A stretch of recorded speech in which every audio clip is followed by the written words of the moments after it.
Hello, it is Ryan, and I was on a flight the other day playing one of my favorite social spin slot games on ChumbaCasino.com. I looked over at the person sitting next to me, and you know what they were doing? They were also playing Chumba Casino. Coincidence? I think not. Everybody's loving having fun with it. Chumba Casino is home to hundreds of casino-style games that you can play for free anytime, anywhere, even at 30,000 feet. So sign up now at ChumbaCasino.com to claim your free welcome bonus. That's ChumbaCasino.com and live the Chumba life. No purchase necessary. VGW. Void where prohibited by law. See terms and conditions. 18+. This restaurant is the hottest ticket in town. An incredible 12-course meal made from fresh, locally sourced ingredients. And now for your 9th and final course. Did they forget the last 3? When you don't get what you pay for, it can make you feel a little forgotten. A recent lab study found that most of the top CBD brands contain as little as 60% of what their labels claim. But with Next Evo Naturals, you get 100% of what you pay for. I brought the drinks, ladies. Grabbed us a case of everyone's favorite hard seltzer. Let's celebrate. Hey, wait a minute. It looks like they came half empty. Maybe they forgot to fill them up all the way? You'd never put up with getting 60% of what you pay for. Why should your CBD be any different? Upgrade your CBD to 100% with Next Evo. Go to nextevo.com/upgrade20 to shop fast-absorbing gummies, capsules, creams, and more. That's nextevo.com/upgrade20.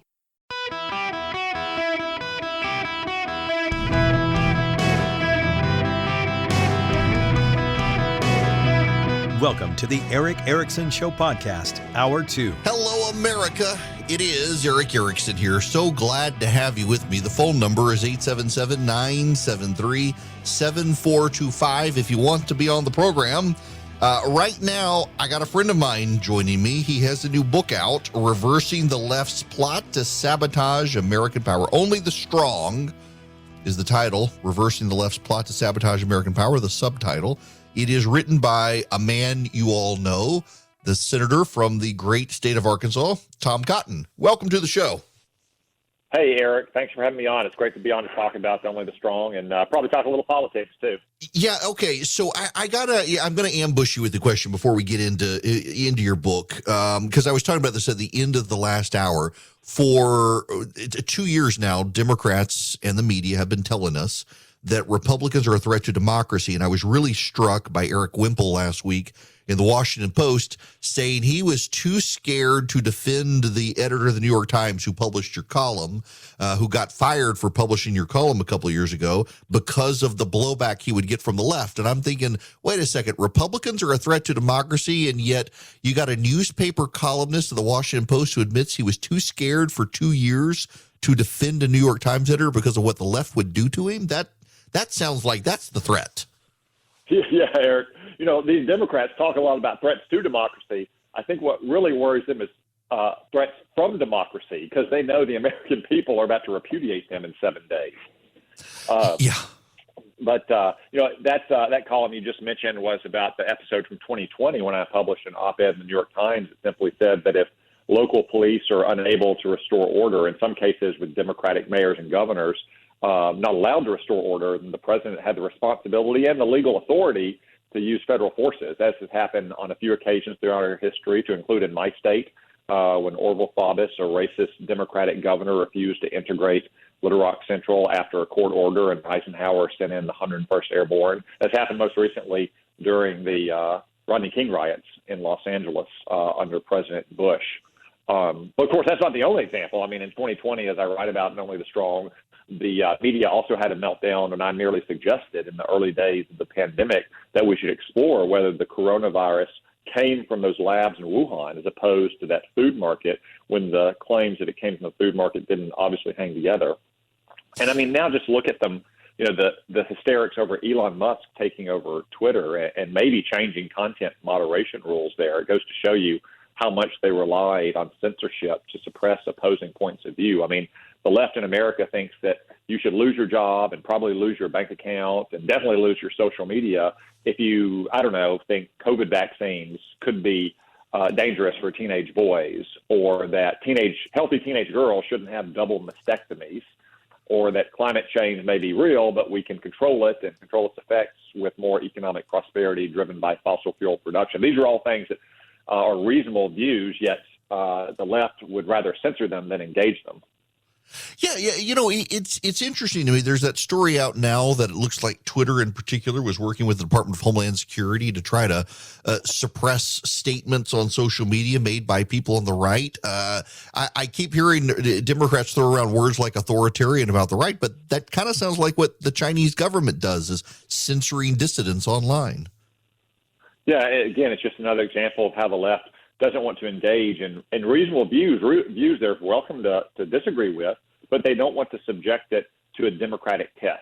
If you think that healthy teenage girls shouldn't have double mastectomies, if you think that maybe there were some election irregularities in the last election that should be examined, and certainly practices that shouldn't be repeated, if you shouldn't have a teenage boy taking the coronavirus vaccine. Again, these are not things that we should debate and subject to legislative votes and then kind of adjudicate ultimately at the ballot box.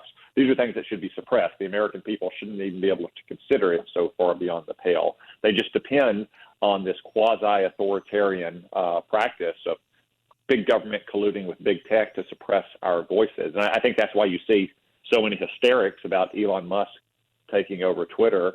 And like I said, I think Democrats are more worried about threats from democracy than threats to democracy with this election coming up in 7 days. Boy, that's the truth. So let's get into the meat of your book, Only the Strong. And by the way, folks, if you want to order a copy of Senator Tom Cotton's new book, Only the Strong, text the word DATA to 33777. I'll send you back a link right now. So I got to ask you the first question I ask every single politician in America who writes one of these books. Is this our subtle clue that you're thinking of a 2024 bid? No, this is my second book, and on both books, as I sometimes joke, politicians usually write two kinds of books. One is my story, and one is my plan. And my story is normally about how I was born in a log cabin that I built with my own two hands, and everything since then has prepared me for my path to the White House. And my plan is what I'm going to do as president. This is not that kind of book. It's a book about what the left has done to the sources of American power, because a central theme of Only the Strong is that the decline that most Americans sense. They saw it in Afghanistan a year ago. They saw it when we allowed BLM rioters to rampage in our streets and tear down statues of our heroes, when we allow teachers unions to shut down schools and then indoctrinate the kids with critical race theory or gender ideology when they're back in schools. That these things aren't happening by accident. This decline is intentional. It's decline by design. That the progressive left is at best ambivalent about America and our history and our heritage, and therefore they're openly hostile to American power, so they work to undermine the sources of American power: a strong military, a prosperous, free, growing economy, sovereign borders, and sovereign freedom of action in the world. Maybe the best example is energy independence. It literally powers modern life. When the electricity goes off, you say the power is out. And the Democrats have openly waged war against energy sources in America. We get about 90% of all of our energy from oil, gas, coal, and nuclear. Yet the Democrats have said, like Joe Biden said in 2020, that they want to eliminate it all. So what you see in terms of $4 a gallon gas or million illegal aliens, as I explained in Only the Strong, it's not an accident. It's not Joe Biden's bad luck to be in office when it happens.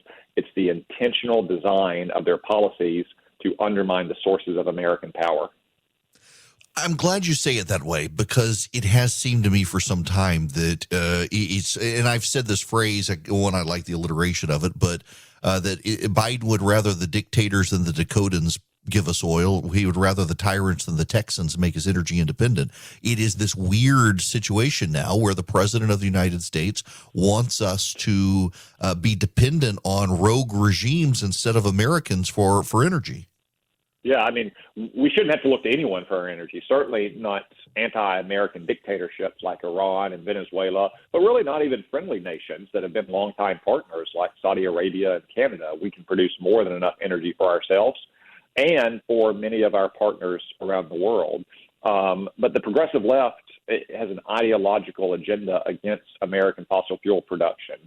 In a way, they're kind of fine with Venezuelan oil or Chinese coal. What they don't want is it produced here in America. So they look down their nose at coal miners and roughnecks, yet they avert their gaze from Chinese slaves who make their solar panels or African child laborers who mine the minerals for those panels. it is deeply, deeply harmful to our national interests because we are the world's fossil fuel superpower. China, because of its unfair trade practices and state subsidies and other ways of cheating, is the world's dominant producer of so-called green or clean energy.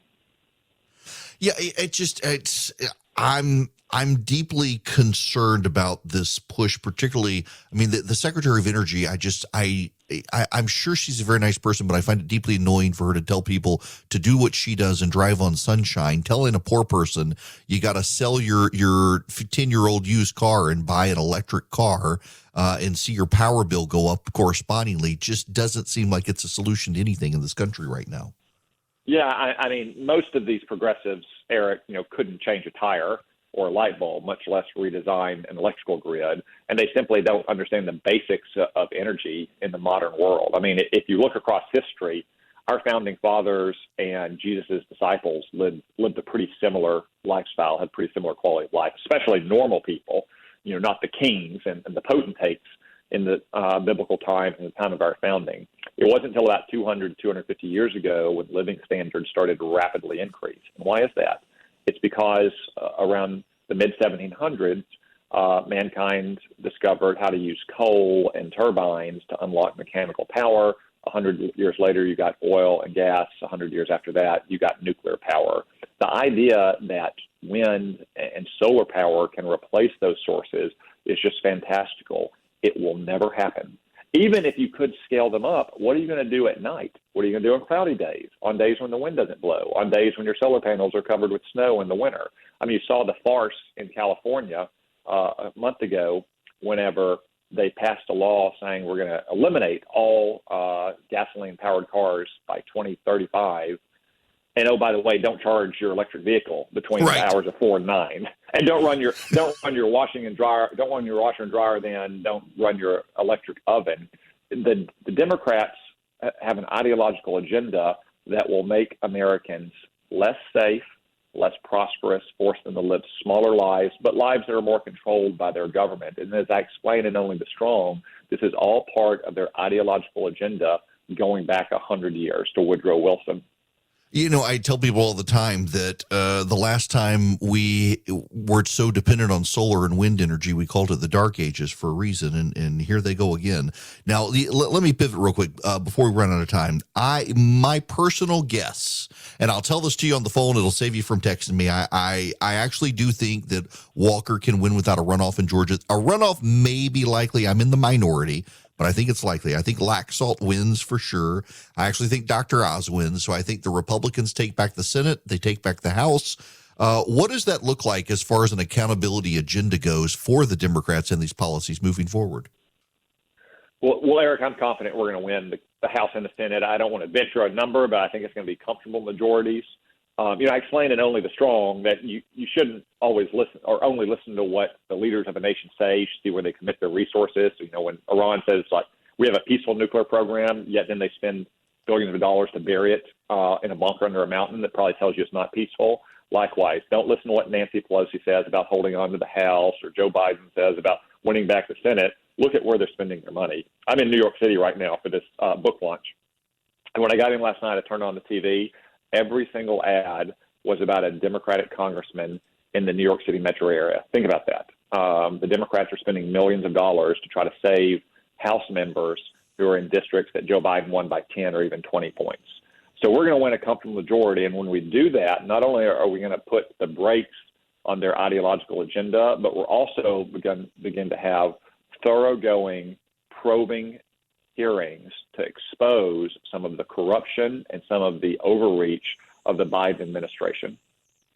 Thank goodness for that. Look, we are out of time. Those of you who want the book, Only the Strong, you can text the word data to 33777. I'll send you the link so you can order it off Amazon. Senator Cotton, it's always great to talk to you. I appreciate you stopping by, and I am noticing right here on Amazon that your book is already listed as the #1 bestseller in the national and international security section of the books.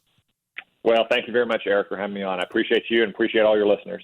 Thank you so much. Senator Tom Cotton, Arkansas, the book, Only the Strong, Reversing the Left's Plot to Sabotage American Power. It is out today. It's already a #1 bestseller on Amazon.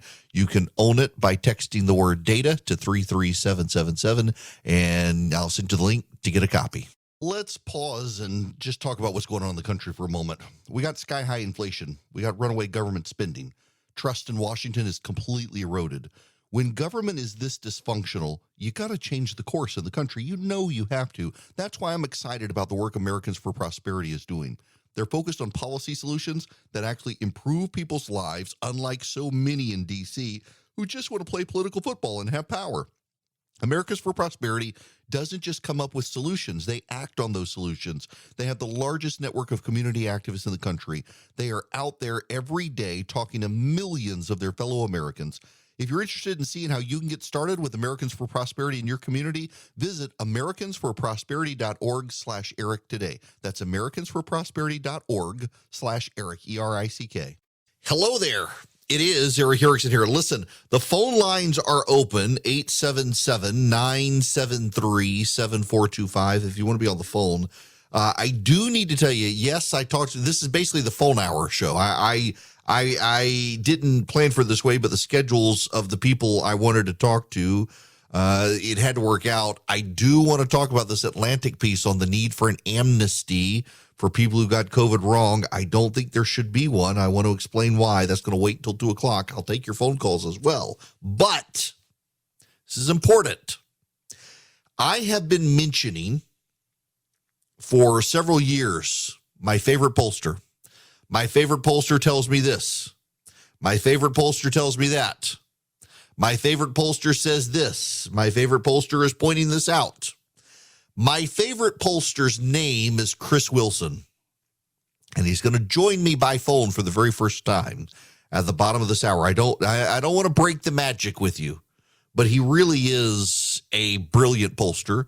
He has been used around the country by Republicans. He is how I knew there was probably going to be a runoff in 2020 for Purdue and for Loeffler, that things weren't working out as planned. He gives me incredible insight, and he understands polling and the problems of polling. I've been waiting to talk to him about some stuff in front of you guys.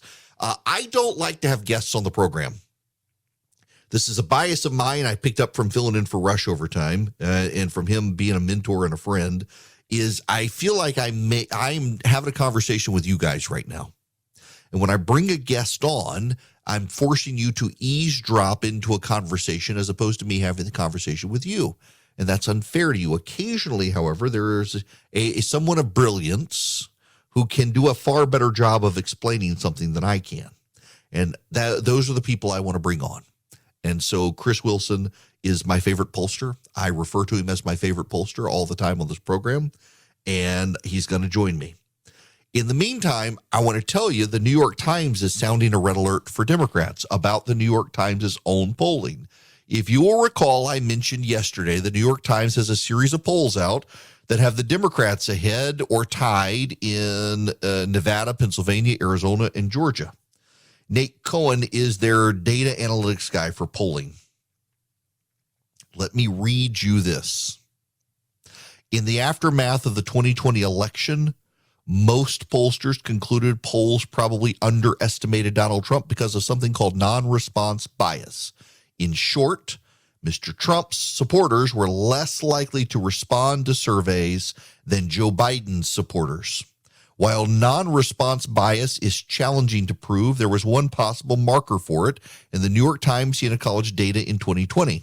White registered Democrats were more than 20% likelier to respond to our surveys than white registered Republicans.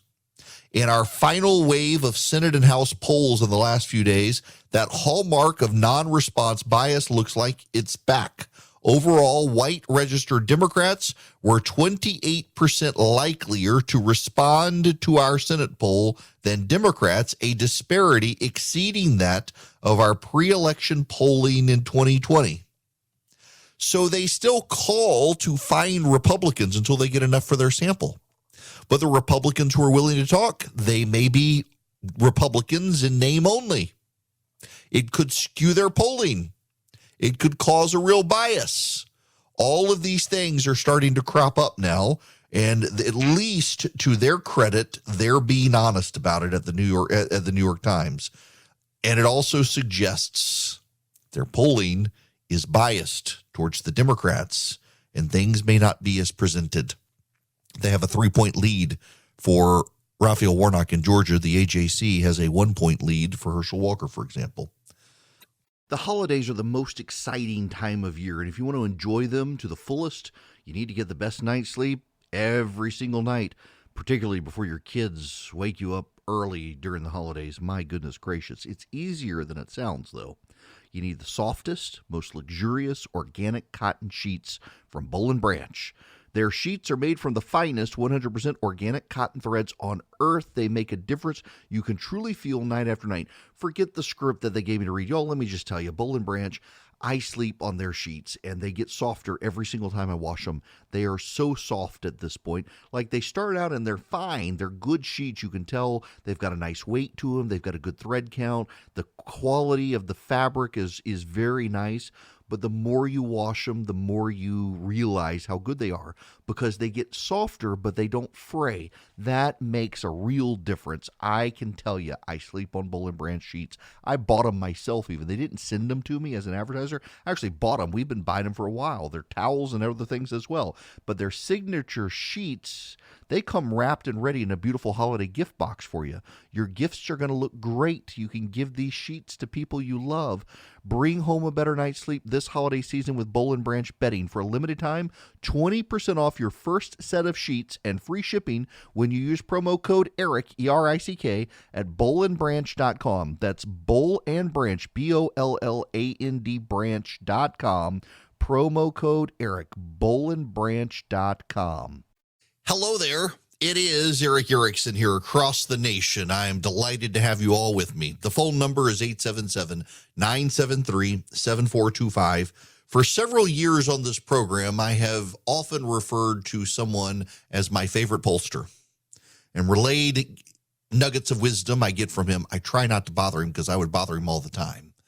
But he's also on social media, and I can sometimes read his tweets and just steal from his stuff. But he is the one pollster who I actually pay attention to more than most. Because one, he's just a profoundly decent human being, really like him. But also, he's not afraid to tell you stuff that you may not want to hear and tell you the way things are going honestly. And so, without further ado, I am delighted to finally have the voice of my favorite pollster on the program, Chris Wilson. How are you? I'm doing great, Eric. You're my favorite radio host, so, it's very mutual. So, okay, I have so much I've been dying to ask you on air so people can kind of eavesdrop on this conversation. I want to start with this. Can you kind of explain the difference between public polling that we see in the newspapers versus the private campaign polling that you specialize in? Yeah, well, I think the main thing is the private polling, which is not released. I mean, if you go and look at my rating from Nate Silver for WP Intelligence, I think it has 3 polls on there. Eric, I've gotten 3 polls back in the last hour. We don't release our polling because it is used for internal strategic purposes. And so anytime you hear the media dismiss something as internal polling, it is myopic at best, because if you produced internal polling and were wrong, that is, if I told you as a candidate for any office that you're going to win and you lost, I would not keep working. If I told you you're going to lose and you won, you would not hire me for your next election. As you know, I just finished up in 2021 the Glenn Youngkin race. Almost every single public poll had us losing. Internally, I had us winning, and I had us winning since going back to Biden pulling the United States out of Afghanistan. That's about when we went up. It tightened at times. We were up for that whole time, which caused Youngkin was able to use that to call people and ask people for money. He put a lot of his own money into it, and based on those pieces of internal information, he made decisions that he would not have made if he was only seeing the external public polling that had him losing. Now, he did question me a lot about it and want to make sure it was right, but he did that. And so, but there's so much more I could say about this. I mean, I actually teach college courses on it, but I'll go into a really brief brief And by the way, just to clarify something here out of the gate, there is the quote unquote internal polling that's released to try to get the media to write a story, and that's not what we're talking about as far as internal polling goes. No, that's right. That's a really good point. And sometimes sometimes they do serve both purposes. I did a poll for a governor's race that will probably be releasing pretty soon because it's very different than any of the polling at all. But the reason why our stuff is different is, candidly, it costs a heck of a lot more.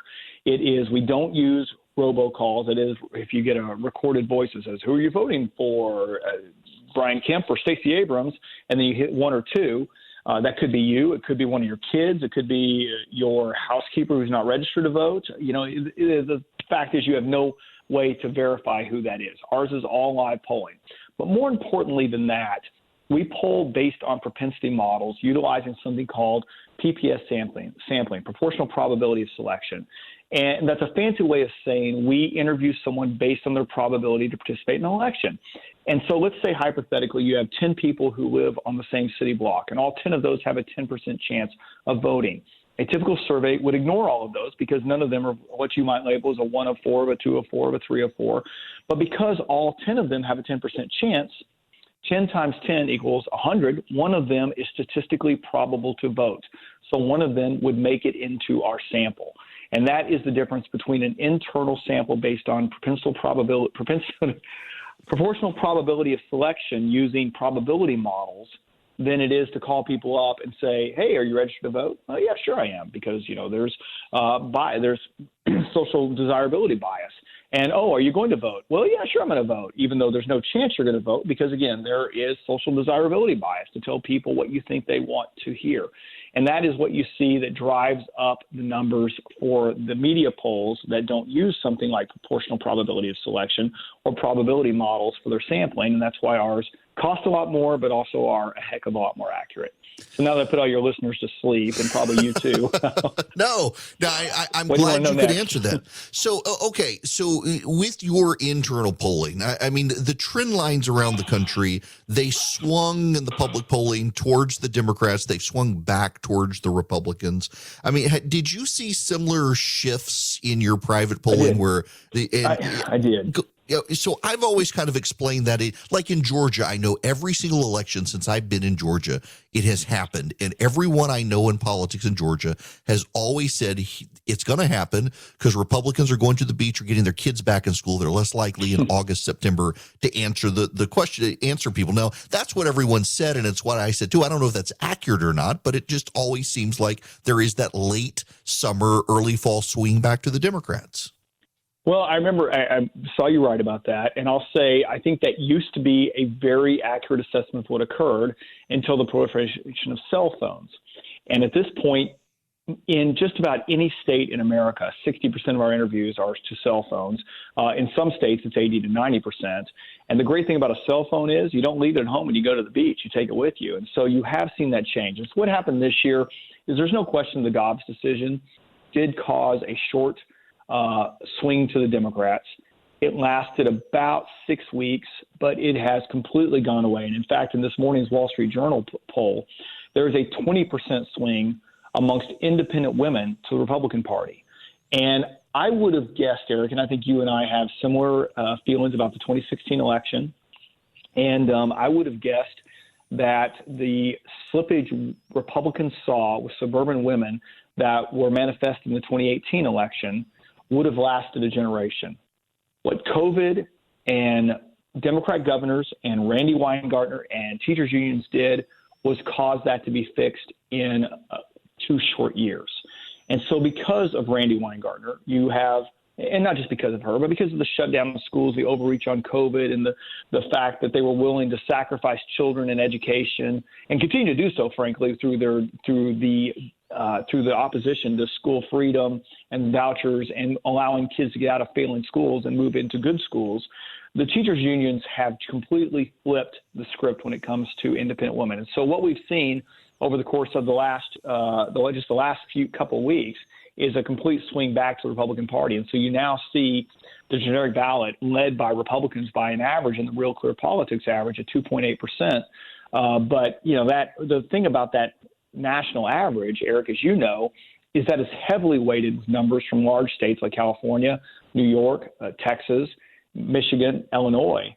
And so from a standpoint of the competitive races nationally, you actually see that come out to around an 8 to 10 point lead for Republicans in the generic ballot. And so I would predict today that you're going to see a low of 25 to a high of in the 35 to 40 range in terms of Republican pickups in the House. And so if you compare where that is overall to what's happened in the past, in 2010, Republicans picked up 6 seats in the Senate, 63 in the House. In 2014, Republicans picked up 9 seats in the Senate, 13 in the House. There just weren't as many to pick up. Redistricting, of course, occurred, and then you had the 63-seat pickup. I don't think you'll see 63 seats, but I think you're going to see over 30 picked up. Okay. If I were betting today, I would say over 30 seats in the House and probably 3 to 5 in the Senate. Well, I'm glad you said that, because that's kind of where I've been. I've been saying probably around 35, and I would not be surprised to see a 53 seat.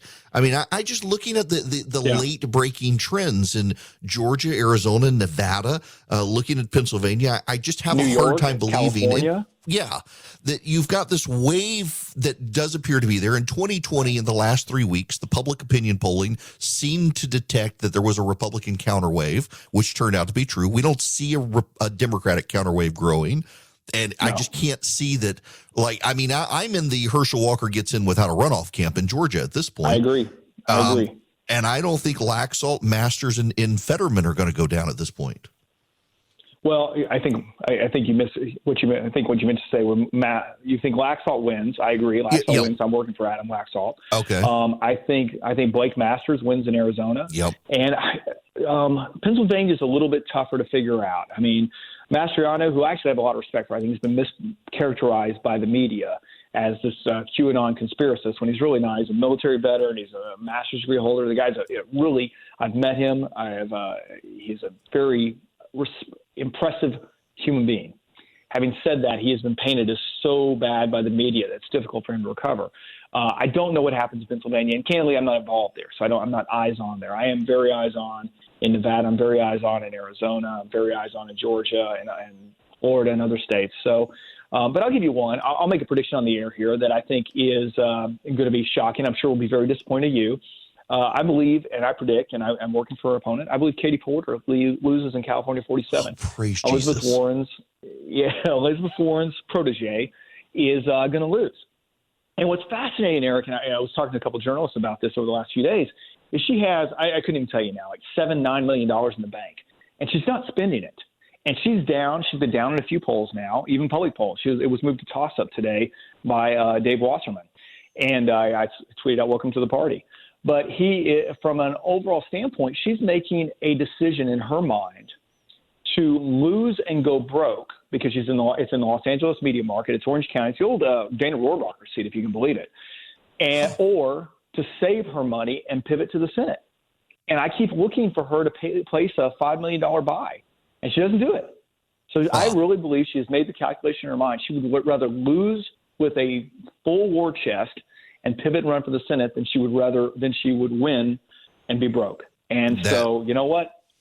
Scott Baugh will be a member of Congress, and he's going to be a fantastic conservative member of Congress. That's fantastic to hear. Okay, I going to law school, never ask a question you don't know the answer to already. But I'm going to ask you. You can be diplomatic. I appreciate your diplomacy on the cell phone and late summer shift that I'm wrong, but actually you're going to dance around me being wrong on why. But I'm going to ask you: do you have a dog in the fight in your home state, Oklahoma race? I do. I have several. I mean, look, I've worked for Governor Kevin Stitt. I actually took the attitude, Eric, that I did not want to do work in my home state after I moved back here from Washington, D.C. in the mid-2000s. And then I got to be really good friends with Jim Bridenstine on the presidential campaign in 2016. He was one of the early Ted Cruz. I do too. Ted Cruz endorsees. And so he asked me to meet a friend of his that was running for governor of Oklahoma. And I said, oh, you mean against the sitting lieutenant governor, the sitting mayor of Oklahoma City? Yeah, there's no chance. He goes, just meet him. And I did. And it's Kevin Stitt. And he was a businessman. And I thought it was exactly what the state of Oklahoma needed. And so I said, all right, I'm going to work for this guy. And I was blown away by just what a good, strong conservative he is. And so you probably are aware that there's been some public polls come out that show that race is close. gonna ask you about it, and I have a hard time believing it. Now, we've got our affiliate, KRMG out in Tulsa. I know there are a lot of people listening.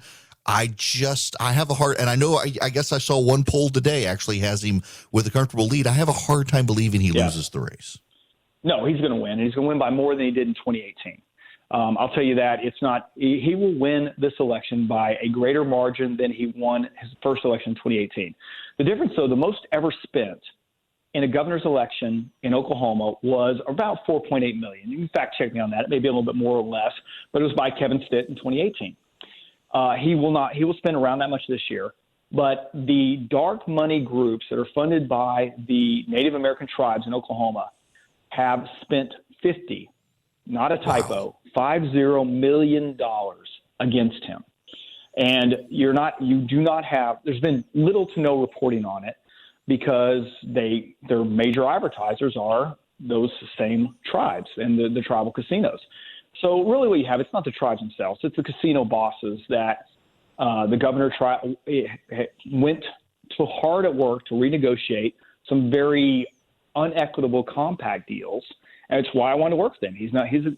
The great thing about Kevin Stitt, and you can say this about Glenn Youngkin, you can say this about a lot of governors that fall into this businessman category, Doug Burgum up in North Dakota, that when you get elected to an office and it's not the best job you ever had, you don't really care if you keep it as much as you care if you do a good job. Mm-hmm. And so Kevin Stitt didn't want to just accept the tribal compacts that are by far, by anybody's definition, the worst in the nation. In terms of the equitability for the state of Oklahoma. I mean, to put it in perspective, California charges their tribal casinos 10x what is charged here in Oklahoma. It's literally the lowest that is paid anywhere. And so he tried to renegotiate it. But the former Democrat governor, who now works for, guess who, the tribes, cut a deal that allowed the contract to renew with perpetuity and did not give the state auditing ability. So in other words, they don't even have the ability to audit how much money is actually owed. It really is an amazing deal. So Kevin Stitt went to work trying to renegotiate it. So that's why there has been $50 million spent against him. Wow. But he'll win by more than he did in 2018. That's good to know because I met him once. I really don't know him, but he seemed like a great guy. So, Chris, I've got to leave it there because, believe it or not, I have a live read for your friend and mine at Patriot Mobile that I've got to do. Oh, awesome! But I helped start that company. I know. That was going to be my segue into this read and talk about that. Everybody should go sign up. Yeah. I can't thank you enough for stopping by. As I have said repeatedly, if you say it, I believe it, but I don't believe most pollsters out there, but I appreciate your friendship and for calling in. Likewise. Good to talk to you, Eric. Take care. You too. That's Chris Wilson. We will send this out in podcast, my conversation with Chris. The man knows his polling. He's just a brilliant guy. I didn't want to bring up, he's also he survived a stroke several years ago. Just a super, super, super guy. I think the world of him. And he actually is the guy who came up with the idea for Patriot Mobile, which is just a perfect segue. Charlie had no idea that was the case when he placed the ad read after Chris, but Chris actually came up with the idea of Patriot Mobile. And the reason was because he saw there were left-wing groups that were setting up cell phone companies and using profits to fund the left. He's like, well, if they can do it, we can do it.